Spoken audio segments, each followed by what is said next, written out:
One thing we get asked a lot about here at Yellow Dog is about leader setups for streamer fishing in the fall around here. There's a few different ways that you can go at this. Let's kind of break it down here. So if you are fishing the typical sink tip type rig, you really don't need to get fancy at all.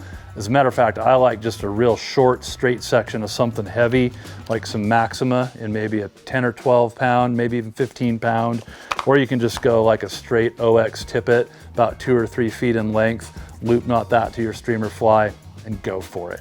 If you want to kick it up a notch, a lot of manufacturers do now offer these shorter tapered leaders in like 4 and 5 foot lengths that work great as well. Give you maybe a little bit cleaner turnover and a little bit better presentation. Then the other thing to kind of consider is whether you're going to want to even use a sink tip. That's kind of the typically most common way to go at it and probably the most productive, especially if the water's a little deeper and you're wanting to get down with a bigger, bulkier fly like this guy here. But sometimes the conditions will call for a floating line presentation where you're going to fish just like a heavier, like an MPX taper, you know, some kind of a bulkier floating taper with either a 7 to 8 foot monofilament or even a fluorocarbon tapered leader, mainly just something stiff and heavy, again, like 0 or 1X that turns over really well.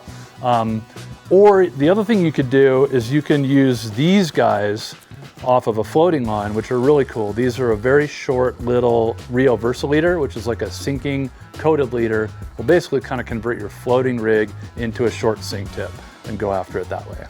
All available here at our fly shop at Four Corners. Come in, check it out, get out there and get yourself a big one this fall.